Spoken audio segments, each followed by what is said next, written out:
Welcome bang mga kabayaw? Maraming salamat nga pala mga kabayaw sa inyong lahat na kundi dahil sa inyo sa pagsuporta sa aking YouTube channel, hindi po tayo magiging monetize. Maraming salamat po mga kabayaw. Tuloy nyo lang po yung suporta kay Bayaw JR at marami pa akong papakita sa inyong iba't ibang luto at iba yung ginagawa ni Bayaw. Ngayon po mga kabayaw, magluto po tayo ng isang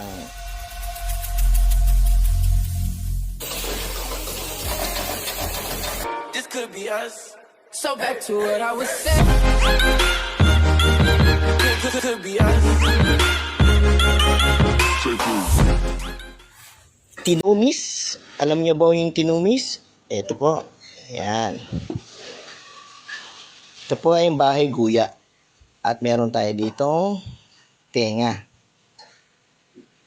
Pakita ko sa inyo kung paano ko linisin yan mga bayaw. Ayan po. Ayan.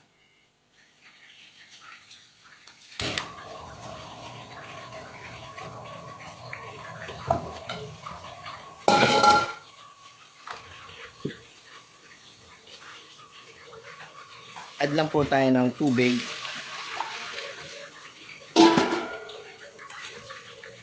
Tapos lagyan lang po natin ng konting asin.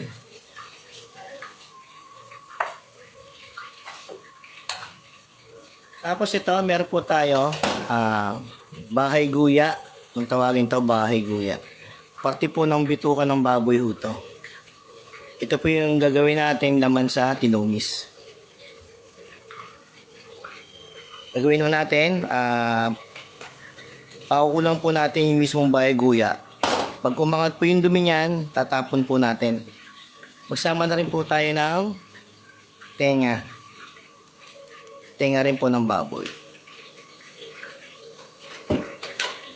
Kasi mag-aangat po yung impurities po ng mismong dumi ng bituka. Kaya po natin pinakukulong po yung karne natin ito. Itong mismong bituka natin at yung tenga. Ay mga bayaw, babalikan ko po kayo. Papakita ko na po sa inyo to. Nahiwa na po. Okay? Yan po mga kabayaw. Nahiwa na po natin yung bahay guya at yung tenga natin. Yan na po yan. Yan po yung magiging laman ng tinumis natin. Tapos ito po yung mga sahog niyan. Siyempre, kailangan natin panggisa. Garlic. Medyo marami po yung garlic natin. Sibuyas po. Medyo marami-rami rin po. Siguro mga tatlong sibuyas na red onion. Kailangan din po natin ng sili. Sili pamaksiw. Mas marami, mas masarap. Kailangan din po natin ng suka, mga kabayaw. Hindi magiging tinumis yan pag hindi po natin nilagyan ng suka yan. Suka.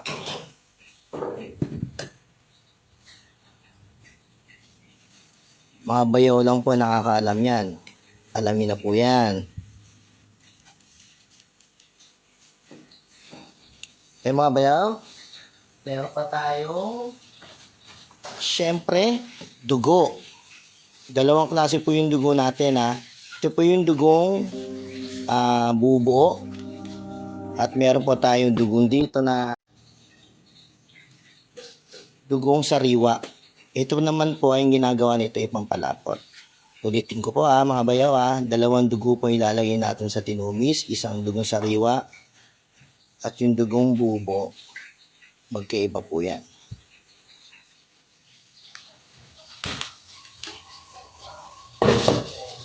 Tara't mga bayaw, magluto na po tayo ng tinumis. Una po, maglagay po tayo ng mantika.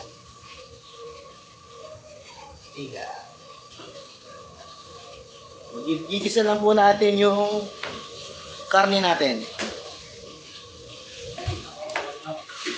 Okay po, unahin po natin yung chop of garlic. Ayan.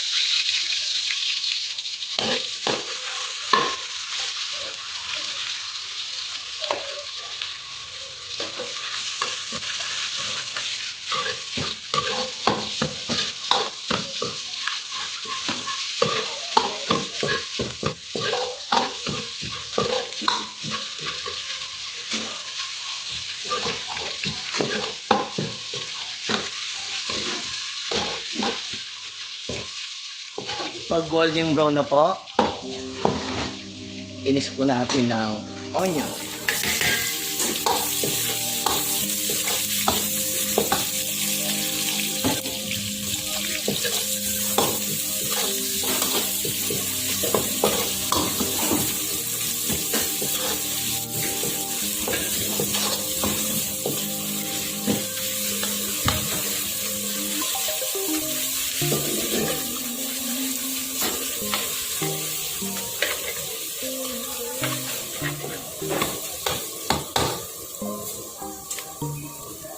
Inis po natin yung karne natin, yung bahay guya, tsaka yung tenga.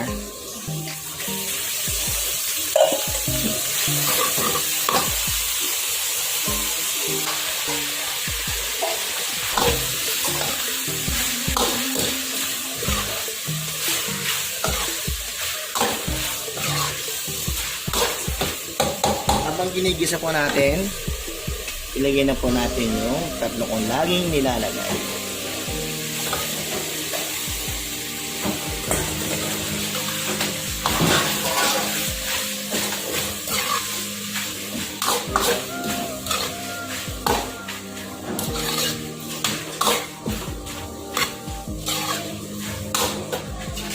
Yung bibili po natin mga dugo sa palengke, make sure po na wala pong amoy kasi minsan po baka mabili nyo luma. Pili po tayo ng bago, tsaka mas maganda kung mamili ng umaga kaysa sa hapon na kasi ang dugo bumabaho po yan. Siguraduhin po, amoy nyo po kung may amoy na po yung dugo na ilalagay natin. Dito naman po sa bahay guya, siguraduhin po na gisang-gisa po yung karne natin kasi malansa po yan.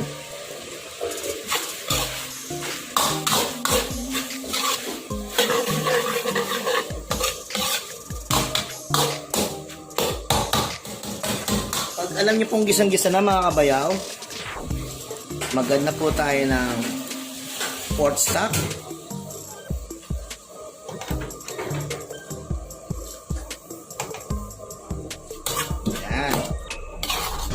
Palalambutin po natin yung bahay guya natin tsaka yung tenga natin. Maglagay ako ng isang siling labuyo, siling pamaksiw lang. Tapos balikan po natin mga 15 minutes kung medyo malambot na po yung karne natin. Okay, balik tayo mga bayaw. Okay, check natin ulit.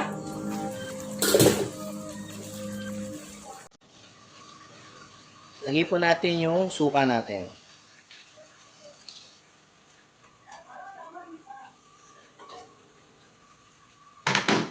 Balikan po natin ulit siguro mga 5 minutes lang. Lutuin lang po natin yung suka na nilagay natin. After ng 5 minutes, luto na po yung suka natin yan. Ngayon po mga kabayaw, lagyan po natin yung unang dugo, yung may buo. Yan po yung dugo na may buo. Yan. Lagyan na po natin.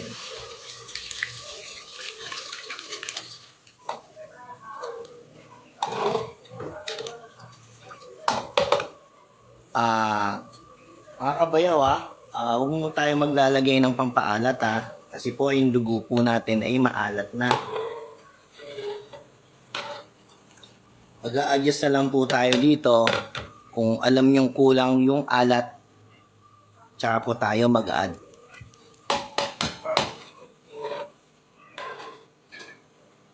Balikan po natin ulit mga 5 minutes ulit.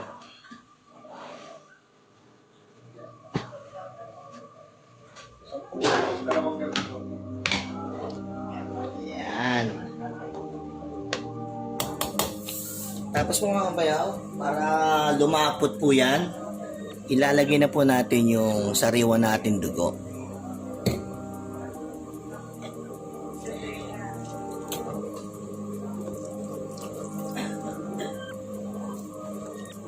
Yan po yung sariwang dugo.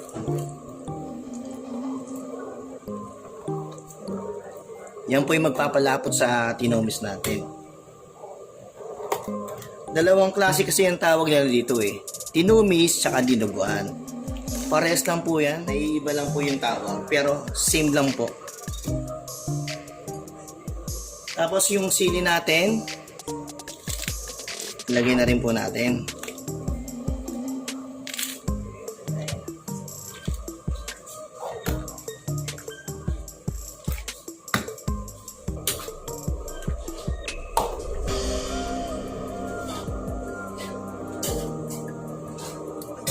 Pag nakulo po yan, mga 3 minutes, luto na po yan mga kabayaw. Yan mga kabayaw, nakakulo na.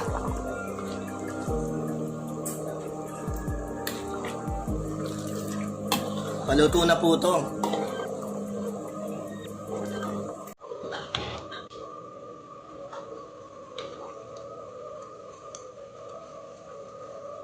Off natin yung fire, plating ho tayo mga kabayaw.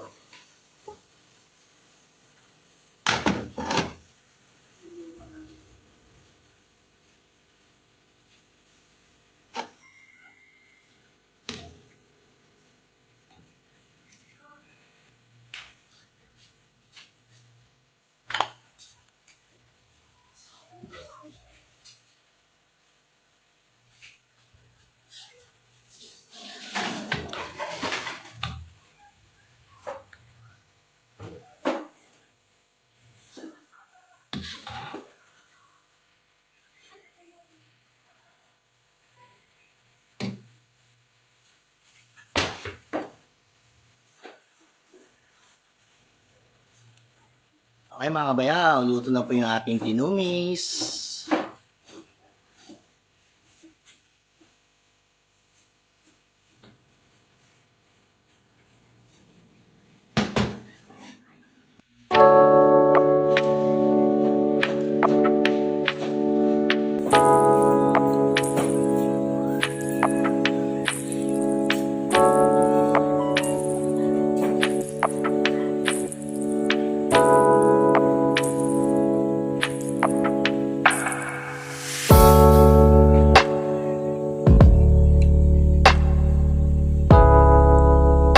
Okay mga kabayaw, kain po tayo.